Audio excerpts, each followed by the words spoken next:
मित्रों, आज हम चर्चा करने चल रहे हैं दिल्ली सल्तनत काल में एक नई राजनीतिक प्रक्रिया जो थी, राजनीतिक व्यवस्था थी, उसको कहते हैं इक्ता व्यवस्था। इक्ता व्यवस्था से आप क्या समझते हैं और इक्ता व्यवस्था में किस प्रकार प्रशासन को संचालित किया जाता था, इस विषय पर आज हम चर्चा करेंगे। इस्लाम की जो आर्थिक और राजनीतिक संस्थाएं थी, उनका विकास एक दीर्घकालीन प्रक्रिया के रूप में हुआ। जो इस्लामिक राज थे, वहाँ पर राजनीतिक संस्थाओं के रूप में जो राज्य को लोग सेवा देते थे, उसके बदले उनको जमीन के रूप में भुगतान किया जाता था।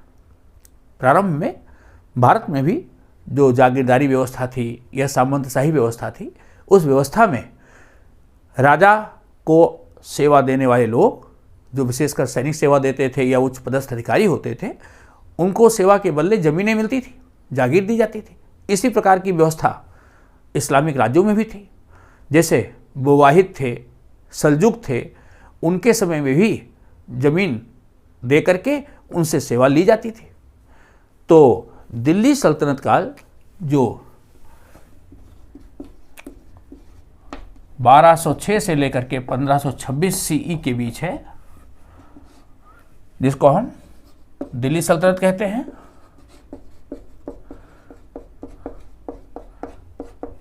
दिल्ली सल्तनत इसलिए क्योंकि इस समय प्रशासन का केंद्र दिल्ली था। तो सल्तनत काल के प्रारंभ में जो वंश, गुलाम वंश,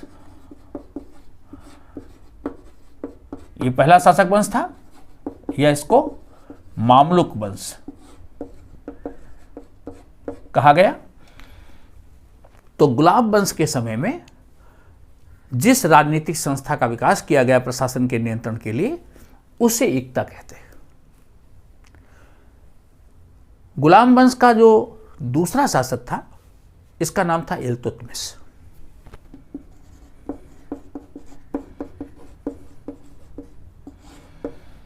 इल्तुतमिश ने इक्ता को प्रारंभ किया। इक्ता को प्रारंभ करने वाला इल्तुतमिश था। इनको मामलुक भी कहते हैं। इसको भी थोड़ा समझ लीजिए कि मामलुक क्यों कहते हैं। मामलुक शब्द का अर्थ होता है गुलाम या गुलामों से उत्पन्न संतान। तो चूंकि गुलाम वंश के सभी शासक या तो प्रारंभ में स्वयं गुलाम थे या गुलामों से उत्पन्न संतान थे, तो इतिहासकार हबीबुल्लाह ने इस शब्द का प्रयोग किया है। हबीबुल्लाह ने इस शब्द का प्रयोग इनके लिए किया है। तो इल्तुतमिश भी गुलाम सरदारों में से था, गुलाम सुल्तान था। इसने राज्य की व्यवस्था के लिए इक्ता प्रणाली चालू की। इक्ता किसे कहते हैं? इक्ता का अर्थ होता है भूभाग। इक्ता का अर्थ है भूभाग। आप राज्य को सेवा देते हैं, इसके बदले आपके वेतन के बराबर भू राजस्व वाली भूमि आपको बदले में दी जाए। मान लो कोई मिस्टर ए हैं, उनका वेतन अगर 1000 रुपये है, तो उनको इतनी बड़ी जमीन दे दी जाए जिसका रेवेन्यू 1000 रुपये के बराबर हो।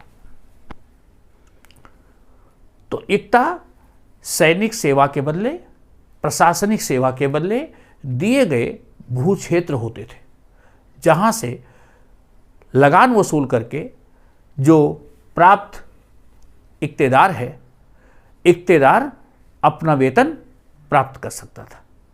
इस क्षेत्र से इक्तेदार अपने वेतन के बराबर भू राजस्व की वसूली करके अपने वेतन की भरपाई कर सकता था। ये व्यवस्था थी। इक्ते दो प्रकार के होते थे। इल्तुतमिश के समय के एक इतिहासकार हैं मिन्हाजुस सिराज। मिन्हाज उस सिराज, इनकी पुस्तक है तौकात ए नासिरी।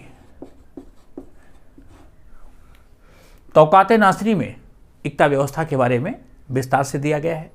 इसी तरह एक दूसरे इतिहासकार हैं मावर्दी।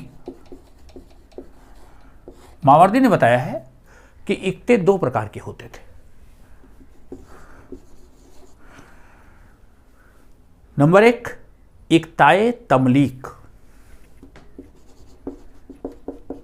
इक्ताए तमलीक। और दूसरा था इक्ताए हस्तकलाल। इक्ताए तमलीक क्या था, इसको समझ लीजिए।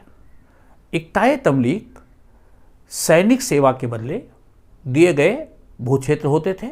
इक्ताए तमलीक वो क्षेत्र होता था जिस पर खेती होती हो, या ये जमीन बंजर हो, या इस पर खाने हो। ऐसी जमीन किसी भी जो पदाधिकारी होता था या सैनिक होता था, सैनिक या उच्च पदाधिकारी होते थे, इनको ये जमीन दी जाती थी। तो ये कहलाती थी इक्ताए तमलीक। इक्ताए तमलीक ऐसी भूमि, ऐसा इक्ता जिस पर खेती होती हो, या वो ज़मीन बंजर हो, या उस ज़मीन पर खाने हो। तो इसको किसी भी उच्च पदाधिकारी को वेतन के बदले दिया जाता था। इक्ताए हस्तकलाल ये केवल नौकरी के वेतन के रूप में, ये वृत्ति के रूप में।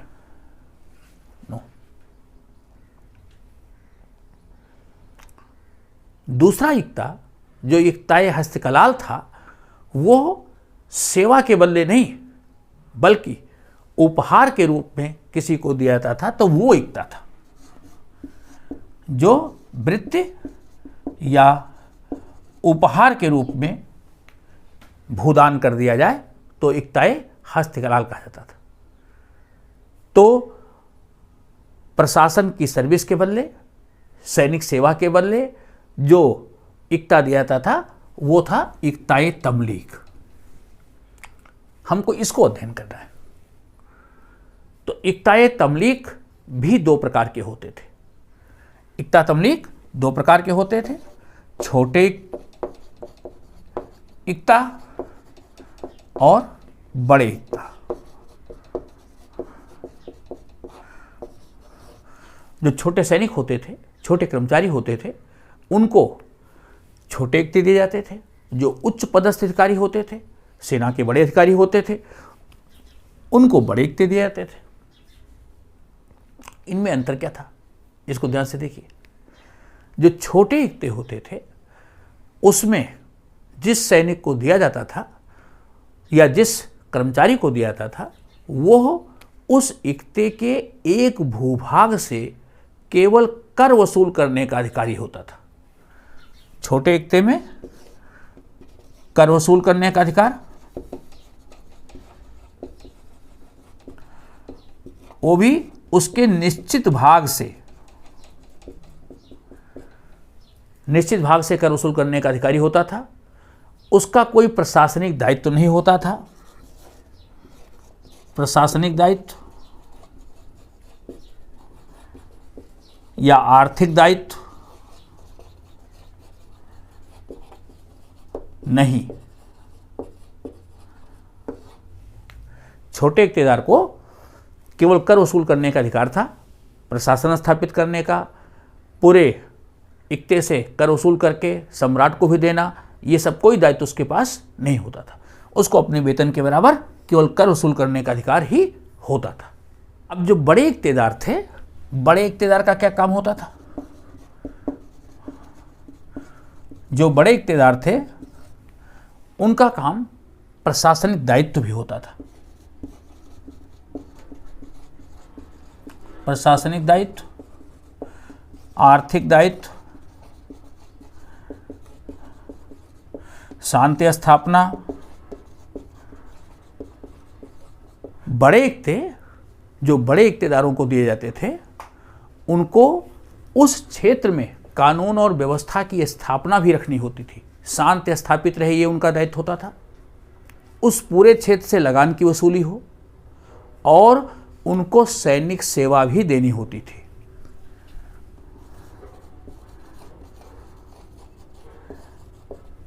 ओके, बादशाह को, सुल्तानों को आवश्यकता पड़ने पर अपनी सेना ले जाकर के उनकी मदद भी करनी पड़ती थी।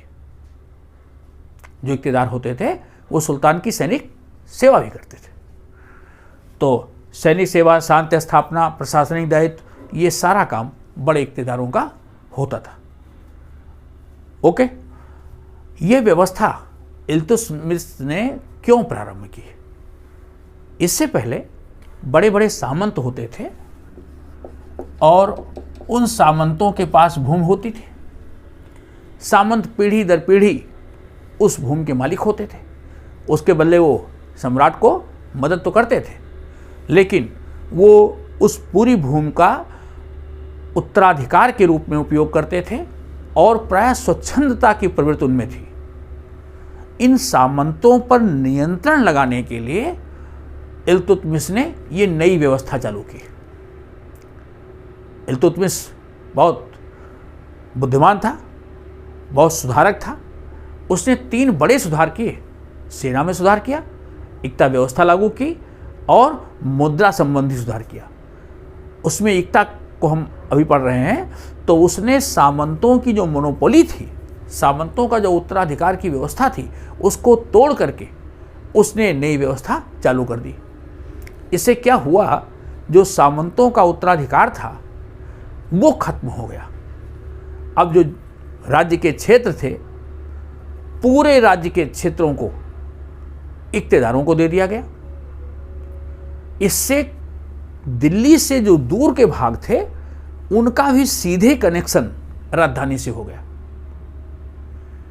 दिल्ली के साम्राज्य के दूरवर्ती जो क्षेत्र थे उनका भी संबंध केंद्र से हो गया। यातायात का विकास हुआ और राज्य को जो प्रशासनिक व्यवस्था स्थापित करने में सहायता हुई। पहले सामंत को ज़्यादा नियंत्रित नहीं कर सकते थे, सामंत को हटा नहीं सकते थे, उसका अधिकार पीढ़ी दर पीढ़ी होता था। अब ऐसा नहीं था। इख्तियारी व्यवस्था एक प्रकार से नौकरशाही व्यवस्था थी, जिसमें इख्तियारों को हटाया भी जा सकता था, उनका ट्रांसफर ही हो सकता था। ये बड़ी भारी बात थी। सामंतशाही व्यवस्था में वो उत्तराधिकारी होते थे। एकता व्यवस्था में उत्तराधिकार नहीं था, इनका स्थानांतरण भी होता था। इख्तियार एक प्रकार से नौकर के रूप में थे।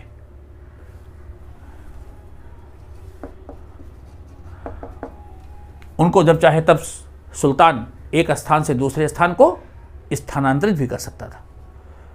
ओके, इनके ऊपर सुल्तान का नियंत्रण भी होता था। इनको आवश्यक रूप से सैनिक सेवा सुल्तान को देनी पड़ती थी। तो इस प्रकार सामंतों के ऊपर अपनी पकड़ को मजबूत करने के लिए और राज्य के दूरवर्ती भागों को केंद्र से जोड़ने के लिए, प्रशासन व्यवस्था को चुस्त दुरुस्त करने के लिए यह व्यवस्था स्थापित की गई। अच्छा, इससे सम्राट को सैनिक सेवा तो मिली गई, साथ ही साथ उसने उस क्षेत्र में शांति और व्यवस्था बनी रहे, ये जिम्मेदारी भी इख्तियारों को दे दी। इख्तियार एक प्रकार से छोटे शासक के रूप में अपने प्राप्त इख्ते वाले क्षेत्र में लॉ एंड ऑर्डर भी स्थापित करते थे, न्याय भी देते थे। तो इस प्रकार केंद्र को राज्य के दूरवर्ती भागों में कानून और व्यवस्था की चिंता करने से मुक्ति मिल गई।